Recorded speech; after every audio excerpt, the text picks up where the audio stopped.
Mateus, capítulo 26. Tendo dito estas coisas, disse Jesus aos seus discípulos: Como vocês sabem, estamos a 2 dias da Páscoa e o Filho do Homem será entregue para ser crucificado. Naquela ocasião, os chefes dos sacerdotes e os líderes religiosos do povo se reuniram no palácio do sumo sacerdote, cujo nome era Caifás, e juntos planejaram prender Jesus à traição e matá-lo. Mas diziam: não durante a festa, para que não haja tumulto entre o povo. Estando Jesus em Betânia, na casa de Simão, o leproso, aproximou-se dele uma mulher com um vaso de alabastro contendo um perfume muito caro. Ela o derramou sobre a cabeça de Jesus, quando ele se encontrava reclinado à mesa. Os discípulos, ao verem isto, ficaram indignados e perguntaram: por que este desperdício? Este perfume poderia ser vendido por alto preço e o dinheiro dado aos pobres. Percebendo isso, Jesus lhes disse: por que vocês estão perturbando essa mulher? Ela praticou uma boa ação para comigo, pois os pobres vocês sempre terão consigo, mas a mim vocês nem sempre terão. Quando derramou este azeite sobre o meu corpo, ela o fez a fim de me preparar para o sepultamento. Eu lhes asseguro que em qualquer lugar do mundo inteiro, onde este evangelho for anunciado, também o que ela fez será contado em sua memória. Então, um dos 12, chamado Judas Iscariotes, dirigiu-se aos chefes dos sacerdotes e lhes perguntou: o que me darão se eu o entregar a vocês? E lhe fixaram o preço, 30 moedas de prata. Desse momento em diante, Judas passou a procurar uma oportunidade para entregá-lo. No primeiro dia da festa dos pães sem fermento, os discípulos dirigiram-se a Jesus e lhe perguntaram: onde queres que preparemos a refeição da Páscoa? Ele respondeu dizendo que entrassem na cidade, procurassem um certo homem e lhe dissessem: o mestre diz, o meu tempo está próximo. Vou celebrar a Páscoa com meus discípulos em sua casa. Os discípulos fizeram como Jesus os havia instruído e prepararam a Páscoa. Ao anoitecer, Jesus estava reclinado à mesa com os 12 e, enquanto estavam comendo, ele disse: digo-lhes que certamente um de vocês me trairá.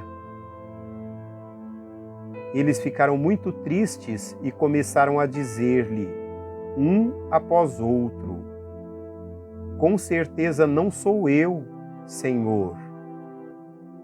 Afirmou Jesus: aquele que comeu comigo do mesmo prato há de me trair.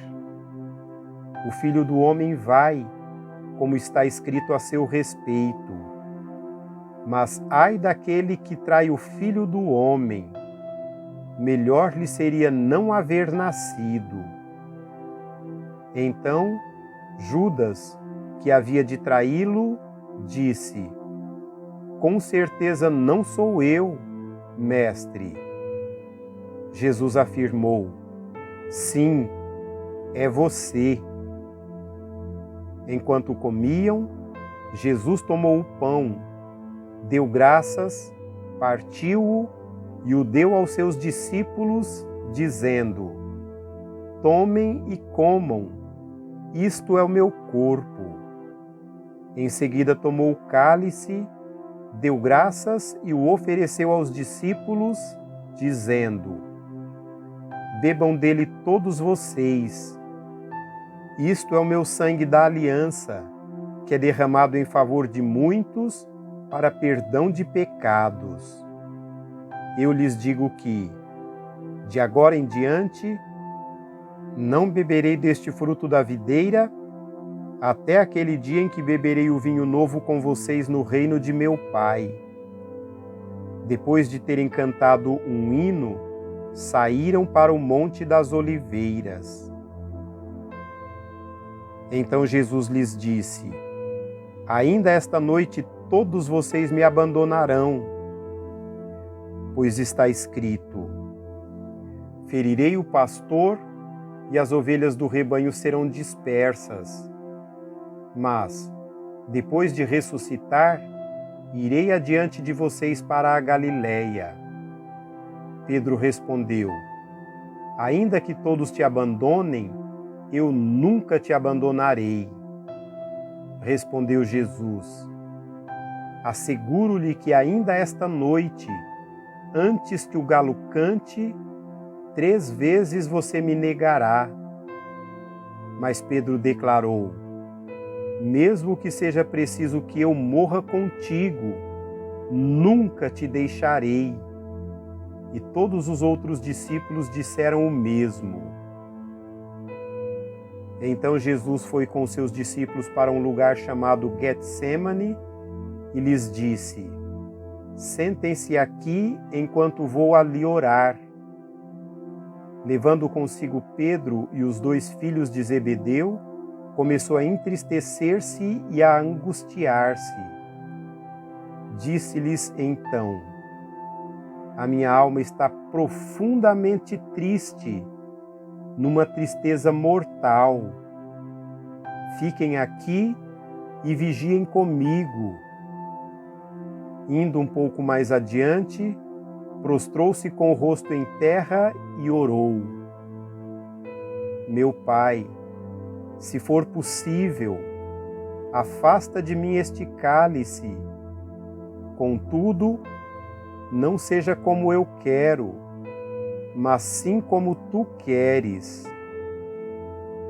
Depois, voltou aos seus discípulos e os encontrou dormindo.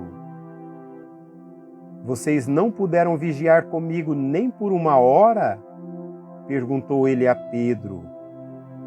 Vigiem e orem, para que não caiam em tentação.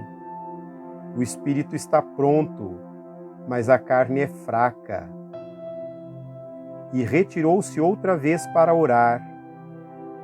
Meu Pai, se não for possível afastar de mim este cálice sem que eu o beba, faça-se a tua vontade.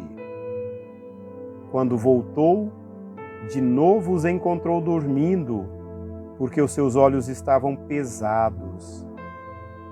Então os deixou novamente e orou pela 3ª vez, dizendo as mesmas palavras. Depois voltou aos discípulos e lhes disse: vocês ainda dormem e descansam? Chegou a hora. Eis que o Filho do Homem está sendo entregue nas mãos de pecadores. Levantem-se e vamos. Aí vem aquele que me trai. Enquanto ele ainda falava, chegou Judas, um dos 12. Com ele estava uma grande multidão armada de espadas e varas, enviada pelos chefes dos sacerdotes e líderes religiosos do povo. O traidor havia combinado um sinal com eles, dizendo-lhes: aquele a quem eu saudar com um beijo é ele, prendam-no. Dirigindo-se imediatamente a Jesus, Judas disse: salve, mestre, e o beijou. Jesus perguntou: amigo, o que o traz? Então os homens se aproximaram, agarraram Jesus e o prenderam. Um dos que estavam com Jesus, estendendo a mão, puxou a espada e feriu o servo do sumo sacerdote, decepando-lhe a orelha. Disse-lhe Jesus: guarde a espada, pois todos os que empunham a espada, pela espada morrerão. Você acha que eu não posso pedir a meu Pai e Ele não colocaria imediatamente à minha disposição mais de 12 legiões de anjos? Como então se cumpririam as Escrituras que dizem que as coisas deveriam acontecer desta forma? Naquela hora Jesus disse à multidão: Estou eu chefiando alguma rebelião para que vocês venham prender-me com espadas e varas? Todos os dias eu estive ensinando no templo e vocês não me prenderam. Mas tudo isso aconteceu para que se cumprisse as Escrituras dos profetas. Então todos os discípulos o abandonaram e fugiram. Os que prenderam Jesus o levaram a Caifás, o sumo sacerdote, em cuja casa se havia reunido os mestres da lei e os líderes religiosos. E Pedro o seguiu de longe até o pátio do sumo sacerdote, entrou e sentou-se com os guardas para ver o que aconteceria. Os chefes dos sacerdotes e todo o sinédrio estavam procurando um depoimento falso contra Jesus para que pudessem condená-lo à morte. Mas nada encontraram, embora se apresentassem muitas falsas testemunhas.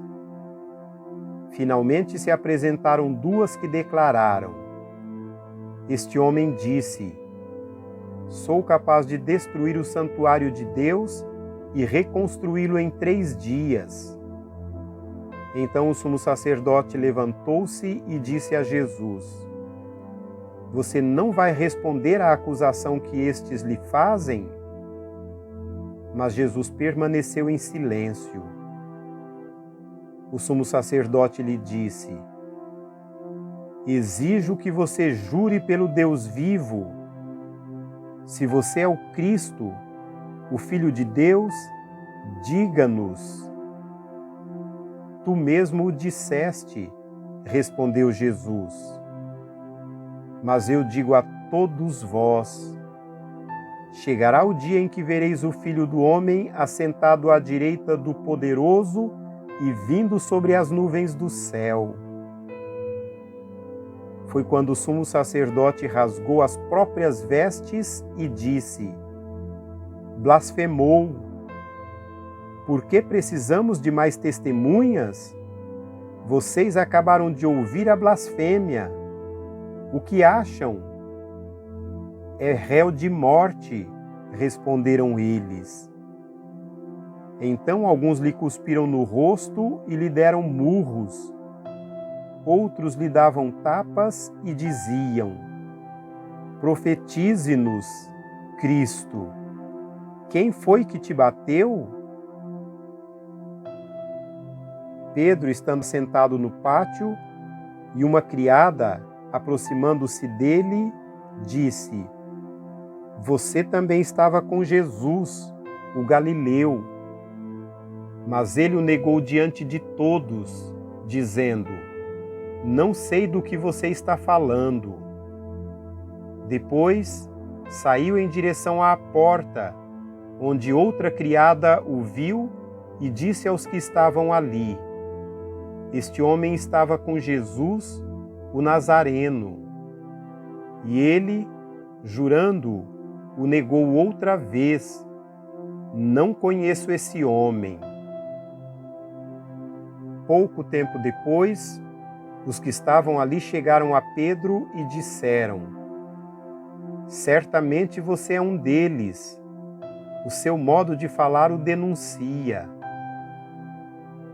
Aí ele começou a se amaldiçoar e a jurar: Não conheço esse homem. Imediatamente o galo cantou. Então Pedro se lembrou da palavra que Jesus tinha dito: Antes que o galo cante, você me negará 3 vezes. E, saindo dali, chorou amargamente.